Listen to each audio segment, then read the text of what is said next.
दूर किसी जंगल में एक जादुई पेड़ था। वो जादुई पेड़ हर रोज हर पक्षी की एक इच्छा पूरी करता था।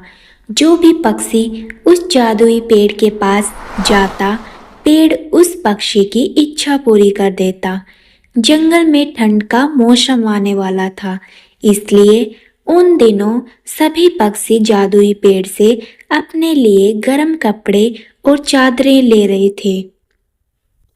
रानू चिड़िया, मैं जादुई पेड़ के पास अपने लिए गरम टोपी और गरम बिस्तर लेने जा रहा हूँ। क्या तुम भी मेरे साथ जाओगी? तोते भैया, मैं अपने बच्चों को खाना देकर आती हूँ।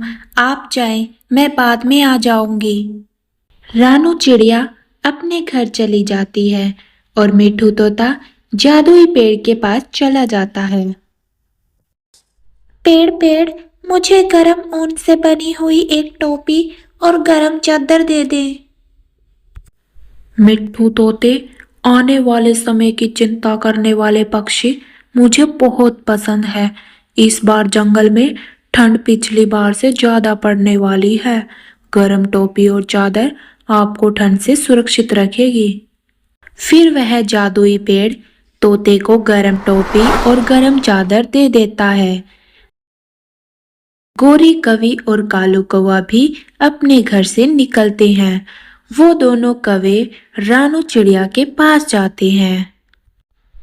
चिड़िया चिड़िया, आज मेरा लड्डू खाने का दिल कर रहा है। क्या तुम्हारे पास लड्डू हैं? नहीं कौवे भैया, मेरे पास लड्डू तो नहीं है। मैं तो अपने बच्चों को खाना बनाकर दे रही हूँ। चिड़िया, क्या जादुई पेड़ पक्षियों की इच्छा पूरी कर रहा है? हाँ, अभी अभी तोता भी जादुई पेड़ के पास गर्म कपड़े लेने गया है। और गोरी, हम जादुई पेड़ से लड्डू लेकर खाते हैं। कौवे भैया, सर्दियाँ आने वाली है, आप जादुई पेड़ से गर्म कपड़े ले लें। सभी पक्षी अपने लिए गर्म कपड़े ले रहे हैं।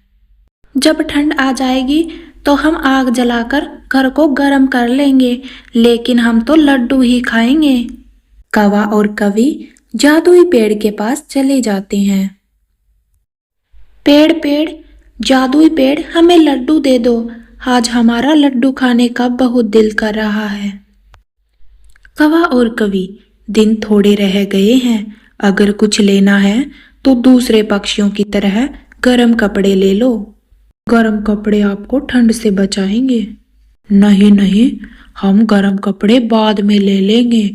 अभी तो हम लड्डू लेने आए हैं। ठीक है, जैसे तुम्हारी इच्छा। फिर वह जादुई पेड़ कवि को लड्डू दे देता है।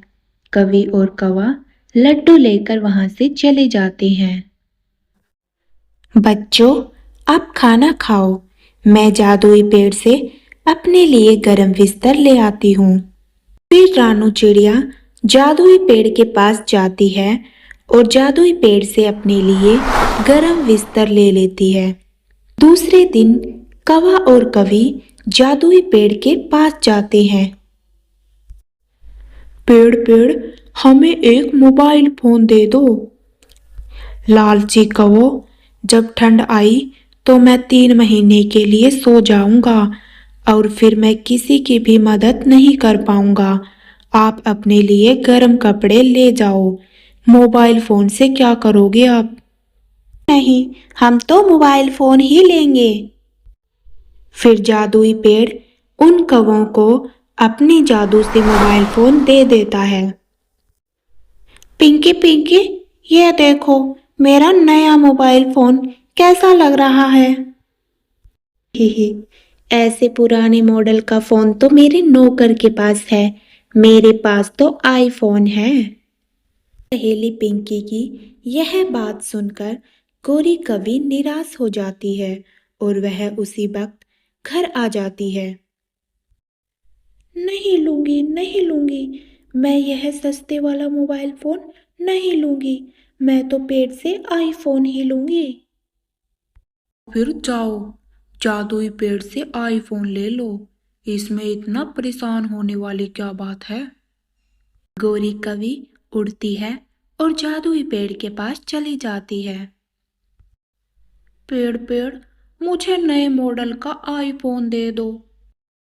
गौरी कवि, जो पक्षी मुझसे आईफोन मांगते हैं, मैं दोबारा उनकी इच्छा पूरी नहीं करता। सोच लो एक बार। आईफोन मिलेगा ना? दे दो, मैं दोबारा तुम्हारे पास नहीं आऊंगी। फिर वो पेड़ अपने जादू से गौरी कवि को आईफोन दे देता है। गौरी कवि आईफोन लेकर चली जाती है। कौवा और कवि बहुत खुश थे। वो देर रात तक आईफोन इस्तेमाल करते थे। ऐसे ही दिन और रात गुजर गए।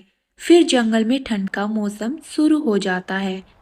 कौवों ने अपने घर को आग जलाकर गर्म कर रखा था। कालू, हमारा घर तो बहुत गर्म है। हमें ना तो गर्म बिस्तर की जरूरत है और ना ही गर्म कपड़ों की। फोन हमारे पास है, टीवी है, हमारे पास सब कुछ है। गोरी गोरी, हमने जादुई पेड़ से घर की हर एक चीज ले ली और पागल पक्षी केवल गर्म कपड़ों पर ही रुके रहे। रानू चिड़िया अपने घर में कंबल ओढ़े बैठी हुई थी और उसके दोनों बच्चे गर्म बिस्तर में सोए हुए थे। वहीं मिट्ठू तोता अपने घर में गर्म कंबल ओढ़े, सिर पर टोपी पहने, खिड़की में बैठा जंगल की ठंड देख रहा था। कबूतर बुलबुल किसी को भी चिंता नहीं थी। 2-4 दिनों में कालू कौवे और गोरी कवि के घर से सूखी लकड़ियां खत्म हो जाती है। कालू जी, मुझे बहुत ठंड लग रही है।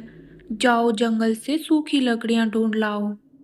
है गौरी, मैं अभी सूखी लकड़ियां लेकर आता हूँ। कालू कौवा अपना कुल्हाड़ा उठाकर जंगल की तरफ चल देता है, लेकिन जंगल में हर तरफ बर्फ की मोटी परत जम चुकी थी। कालू कौवा जहाँ भी जाता बर्फ ही बर्फ थी। ठंड में उड़ना भी मुश्किल था। कालू कौवा थक हार कर घर वापस चला जाता है। ना भी गौरी, बाहर तो हर तरफ बर्फ ही बर्फ है। ना सूखी लकड़ियां हैं और ना ही कोई पक्षी दिख रहा है। बाहर कोई नहीं है। चल कालू, हम जादुई पेड़ से गर्म कपड़े या सूखी लकड़ियां ले आते हैं। फिर दोनों कवि और कौवा बर्फ में ठंड से ठकरते हुए जादुई पेड़ के पास जाते हैं, लेकिन जादुई पेड़ गर्म चादर ओढ़े सो रहा था। पेड़ पेड़, जादुई पेड़, उठो उठो, हमें गर्म कपड़े दे दो। गोरी कवि और कालू कौवा जादुई पेड़ को बहुत आवाज देते हैं, लेकिन जादुई पेड़ तो 2-3 महीनों के लिए गहरी नींद में सो गया था। कालू कौवा और गोरी कवि अपने घर वापस आते हैं। जंगल में रात हो जाती है। दोनों कौवे कांप रहे थे और आधी रात को गोरी कवि चकराकर गिर जाती है और ठंड से अकड़कर मर जाती है। वहीं कालू कौवा कभी खिड़की में तो कभी अलमारी पर और कभी फर्श पर वो सारी रात ठंड का मुकाबला करता है। वो थक जाता है, लेकिन ठंड नहीं थकने वाली थी। वही कौवा ठंड से अकड़कर गिर जाता है।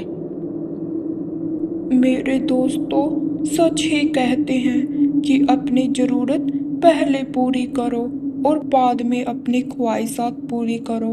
अगर मेरे पास जरूरत की चीजें होती तो आज हम यूं ही ठंड में नहीं मरते।